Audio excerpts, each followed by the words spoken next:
Hello everybody and welcome back to a brand new episode of our NASCAR 25 career mode here on the channel. I hope you're all having a great day. Today we finish the regular season here from Richmond Raceway and start the first two races of the round of 10 to kick off the NASCAR Craftsman Truck Series playoffs, which we already have guaranteed ourselves a spot in the playoffs following our two road course wins last episode in Lime Rock and Watkins Glen. But now we're back onto the oval scene for a few episodes before we head to the Charlotte Roval, where I think will be our best opportunity to get another win. Now, I put up a poll after last episode and it got over 1,000 votes, and over 70% of people voted for me to manually do the playoffs due to now 4 part-time drivers being in the playoffs: Parker Kligerman, Bailey Curry, Kyle Busch, as well as Kyle Larson. And I was all for that until I realized a problem.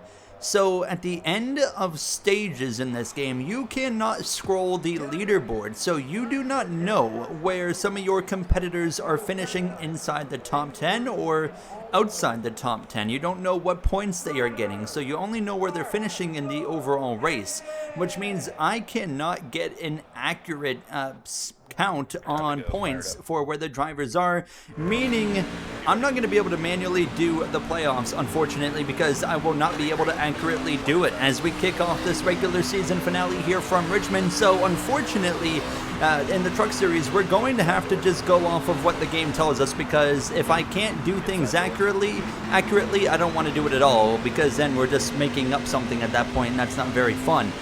So I'm sorry, but yeah, we simply cannot do it because we can't see where everybody's finishing in the stages, so I just can't get an accurate point count.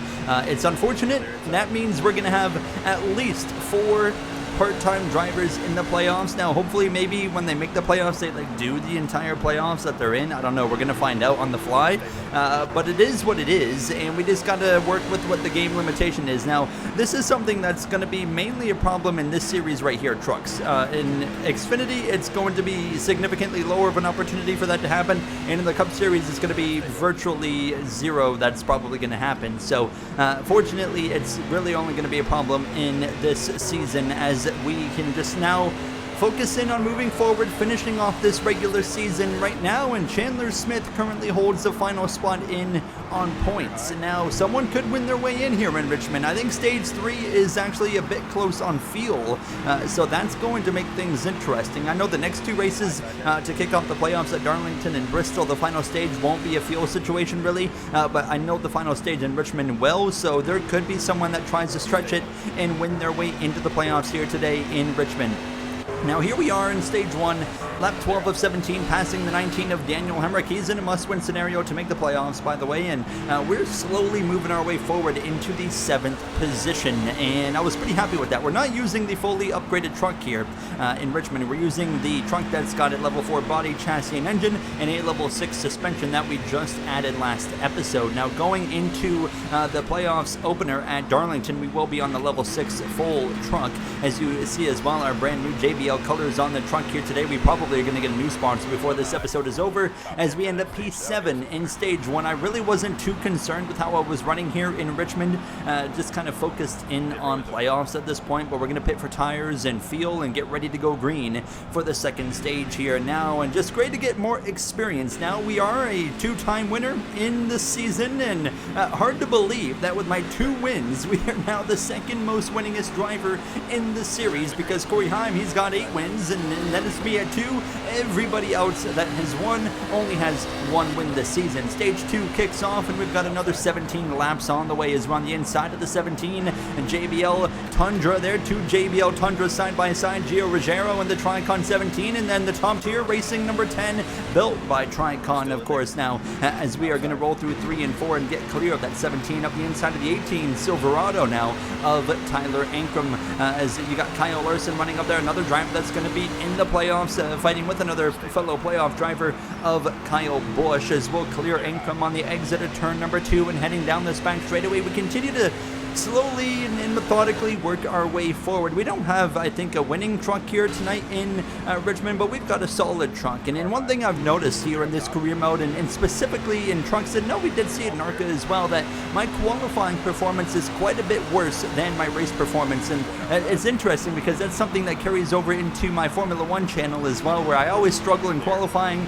and my race pace is always significantly stronger than what I do in qualifying. So that's always a bit frustrating, but I'm working on getting better at qualifying that 1 lap, 2 lap pace, and hopefully that's something we continue to improve on going into Xfinity. Of course, we have signed a deal to race a one-off race at the Charlotte Roval in the Xfinity Series this season with Sam Hunt Racing, and I'm hopeful we can maybe sign a full-time deal with them if we impress, and now that we have gotten those 2 trunk wins, it's going to increase our stock, but we won't have any update on that until after the Charlotte Roval weekend, which will be coming, I believe, in the next episode. Now to the final lap, though.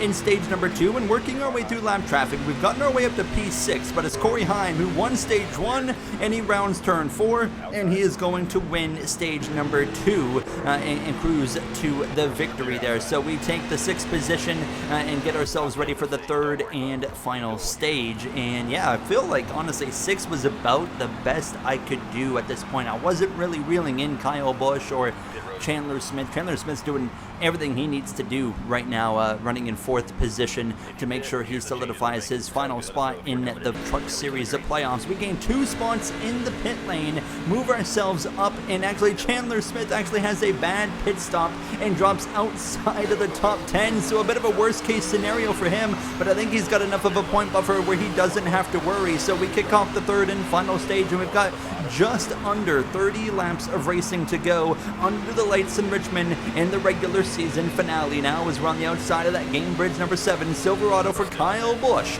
Into turn number 3, you got Heim leading over Lane Riggs and then Ty Majeski. Now I think Lane Riggs, Majeski, those are 2 drivers we're going to be fighting with in the playoffs quite heavily, and as we continue to improve with this equipment, I think we're hopefully going to be putting up a fight against Corey Heim. I know he's going into the playoffs with at least 8 wins, could make it 9 here tonight, and I know I only have 2 wins, but we're getting stronger and stronger. It feels like every episode we're getting closer to winning on ovals. I think going into the playoffs, we're going to have a real chance to run really well. First race being Darlington, though, I'm not too confident in because we haven't raced there yet whatsoever in our NASCAR career. So I feel like the first race in the playoffs is going to kind of be more of a learning opportunity than anything as we're settling in behind Kyle Busch in this 5th position. And unfortunately, as these laps are continuing to go on, you can see me searching around. I'm actually starting to run a little bit higher up on the racetrack, kind of, channeling my Shane Van Gisbergen line that he was running in the Cup race this year at Richmond, but I was just really struggling to find the pace that I needed to pass Kyle Busch. We had a couple of opportunities, though, kind of arising here on the exit of turn 2, but you can see that running this higher lane as well, I'm getting a lot looser, so it's kind of a trade-off. You get a better run, but you get a little bit looser, but it gave us enough of a run to get up the inside in turn 3, but then a big slide right there out of turn 4, even on the inside. So as the tire is wearing, it just seems like I'm starting to struggle, and unfortunately we lose a bunch of ground and we just don't seem to be really fast enough to gain it back. You can see, I mean, on the top of the roof cam, just sliding around here,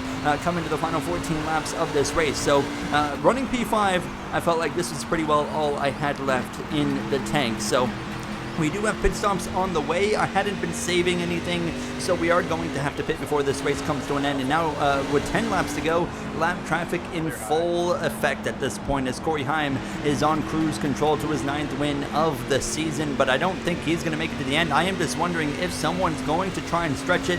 We, of course, did that in Watkins Glen. We were on track for a 2nd place to Heim. I didn't have the pace for him. We started saving fuel with a few laps in advance, and it paid off, but now you see they want us to pit right now with still just under 10 laps to go. 4 tires was a bit of a surprise that the crew chief was recommending. I didn't agree with this, so I would make the change myself and go to 2 tires originally because I didn't feel like my right front was going to make it, and I wanted to change no tires, but I can confirm before I would pit, I would actually go back in and change it to no tires. So I would get to one point where I was like, maybe I can make it on no tires. Now I can't pit this lap because I've got a lap truck to my inside, so we've kind of just got to follow Kyle Busch here and then maintain P5 as we exit turn 4.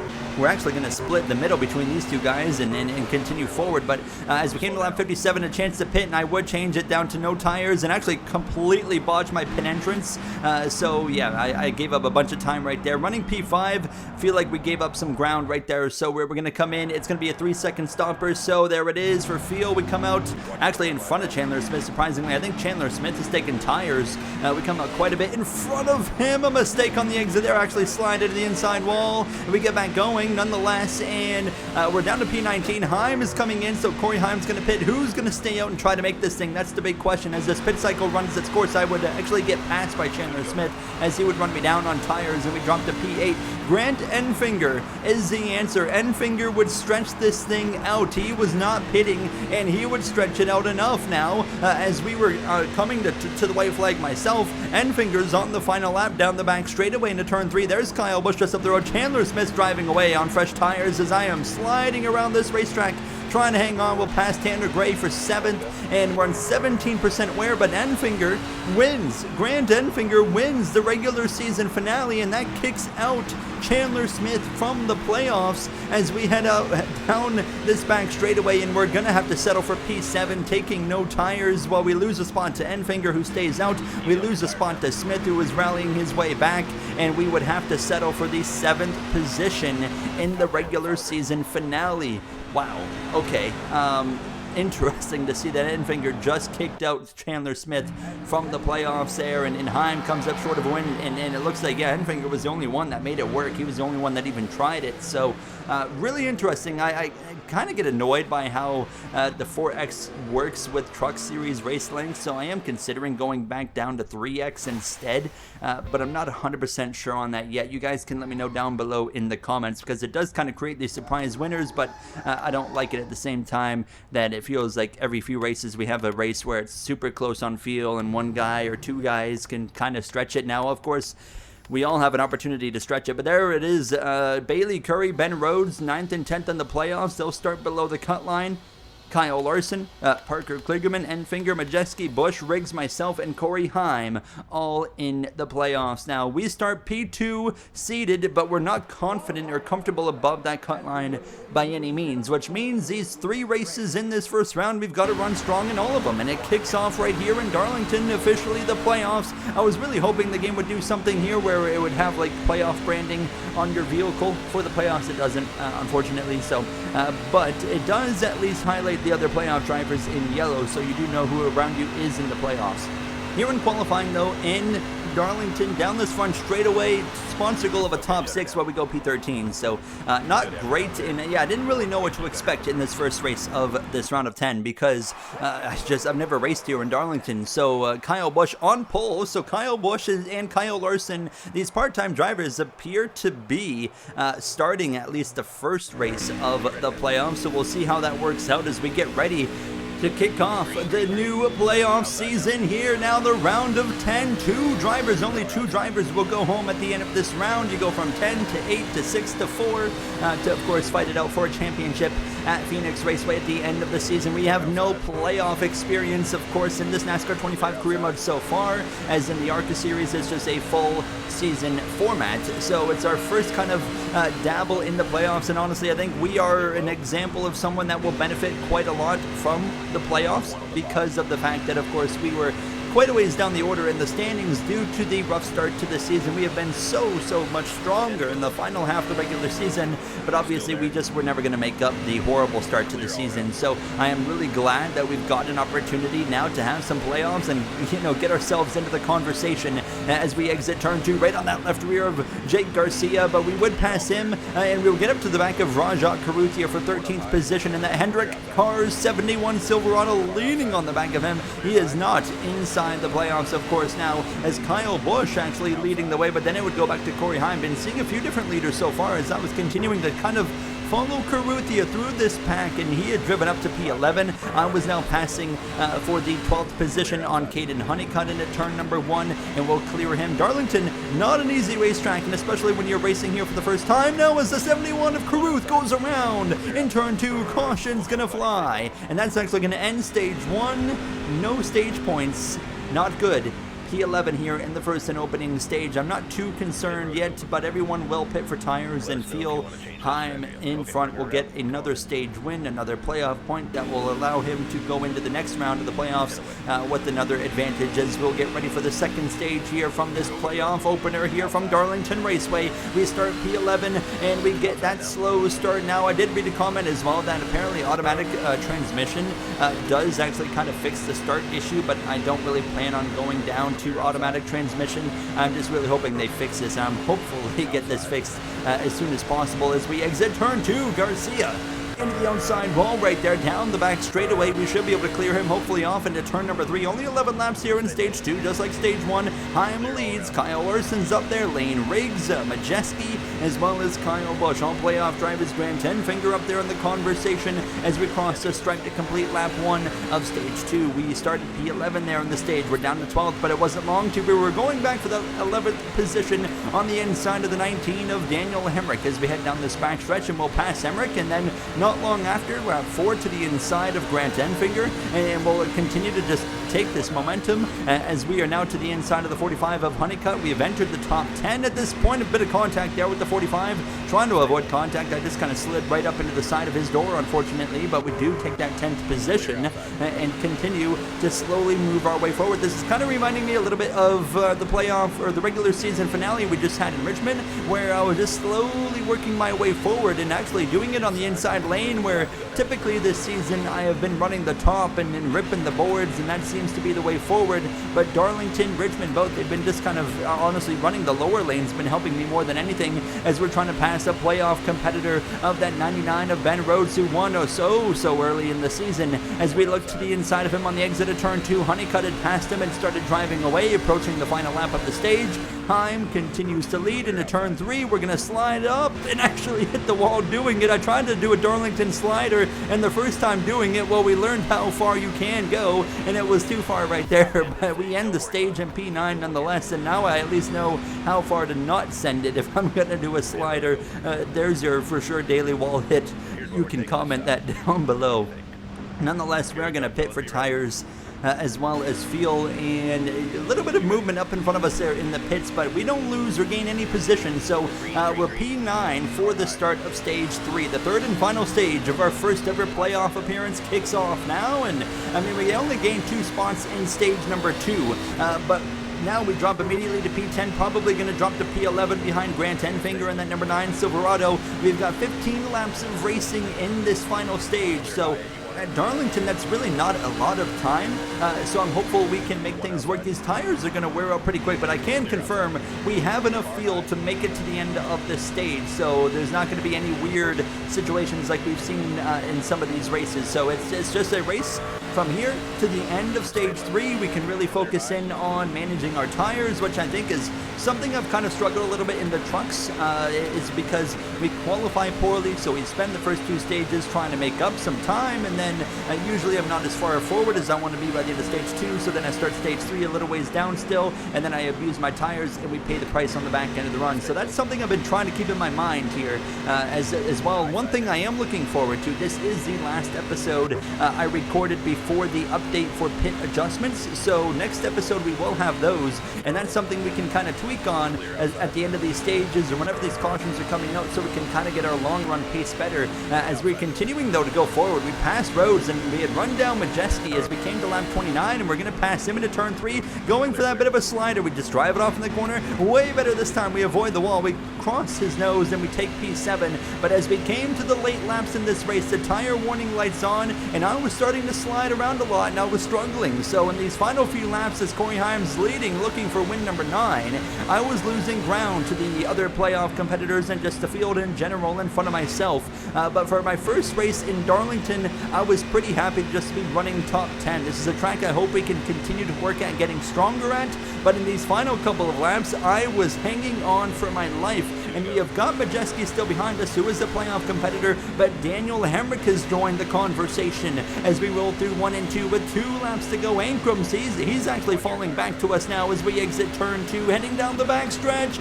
Sideways, saved it here as we continue down the Boeing backstretch, and 3 wide into turn 3. Unfortunately, we're going to lose out to both Majeski and Hemrick right there, just too loose on the exit of turn 2. And this is where pit adjustments would have been so helpful. I could have prepared for this at the end of the stage, but obviously We only have to worry about it for the rest of this episode and never again.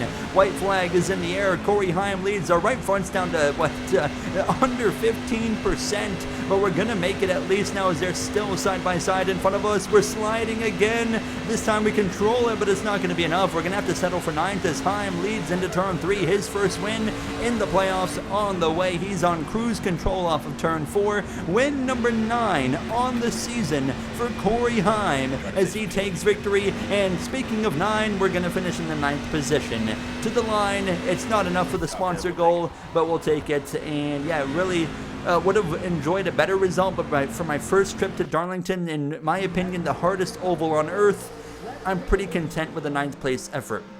Now, of course, that's going to put us in a decent spot in the playoffs, and we as well, actually, if we finish 3rd or better, we're going to have a sponsor offer from Aaron's in Bristol. That's a pretty tall order, but I'm up for it. We've already got experience at Bristol, and we come into Bristol actually 15 points above the cut line of Kligerman and Curry, who both had pretty rough results. Heim, of course, is locked in at 69 playoff points as well after that win. Nice.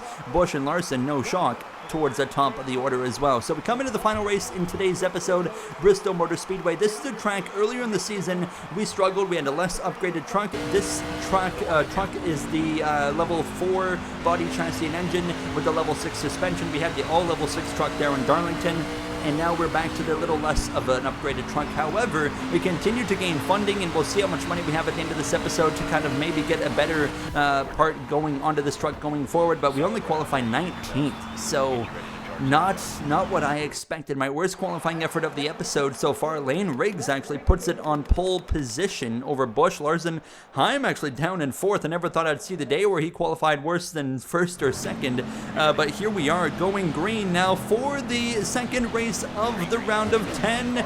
Green flag is out.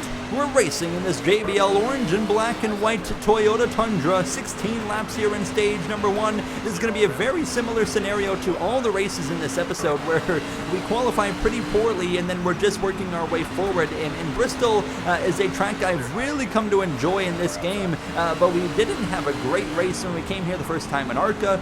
In our first season, we would end up, of course, winning here eventually. In our second season of ARCA, we came here earlier in the season in trucks. We didn't run that great, but it wasn't bad either, and I'm hopeful that we can just get a strong result here. I mean, if we want that Aaron sponsorship, I can confirm if we do get the Aaron sponsorship, we're going to keep that sponsor for the rest of the season, but we, of course, need to finish top 3 to make that happen, and that is not going to be easy. Lane Riggs leads. He picked up his first win just last episode now to make sure he was in the playoffs, and he actually loses the lead to Kyle Larson, but wouldn't be long until he was actually battling back up the inside of the 07 to retake the lead from Larson. So the 34 of Riggs out in front as we were just slowly working our way forward now as we're following actually Gio Ruggiero here, of course, an Alliance teammate, and you got William Sawalich in the field here this weekend as well as we were trying to work our way past him as we run P14 as we came to lap 11 at this point. Kyle Busch now leading the way as they are approaching some lap traffic right towards the end of the stage, and you can see I've moved up the racetrack, but Ruggiero really struggling to roll the top, so I jump back down to the inside, and we're going to follow Caden Honeycutt here into turn number 3 and just look for the opportunity to get past him. Just about got to his inside there, but we would get to his inside surely with 2 to go in the stage, and we're going to slide across his nose, do the little Bristol slider. I remember as a kid watching Jeff Gordon 2013 at Bristol do some kind of Bristol slide jobs, and I've always tried to channel that and when I come to this racetrack as well. But it's going to be P12 in stage number 1, so we did a really good job starting outside the top 15 to move our way forward. Kyle Busch wins the stage. We've got a lot of playoff drivers in front of us. Bailey Curry in P15, but overall, I mean, no one's going to pit here, so we'll go green for stage 2 from the 12th position.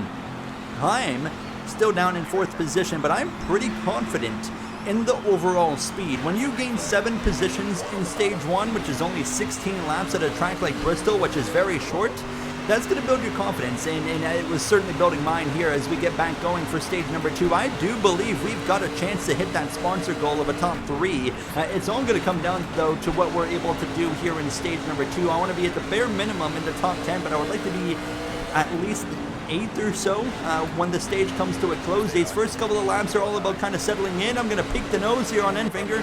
The door is shut though on the exit of turn 2 now as we continue side by side with Caden Honeycutt, and every 15 or 16 seconds or so a lap goes by here from the high banks of Bristol. As up front they're just about 3 wide. Larson in the middle. Bush was trying to show the nose on the top, and now Lane Riggs is back to the inside. I think Riggs is going to be the favorite here before this race is over. Himes dropped down to P5 behind Chandler Smith as I on lap 4 out of turn 2 make a 3-wide move on Honeycutt and Enfinger. The truck is really rolling on the exit here. It turns so well through the center. This was not something we had earlier in the season, with the trunk being a lot worse. Of course, Tricon wasn't giving us the best equipment before, of course, we got to this point. And right here in Bristol tonight, it was just really rotating well through the center of the corner, and I was really able to utilize that on the exit. And now here we are finding ourselves, as these laps go on, continuing to go forward. We passed the 71 of Caruth to finally enter a stage points paying position in the playoffs. Stage points so important, and that's why I hate missing out on those like we did in Darlington at some points in stage 1 here.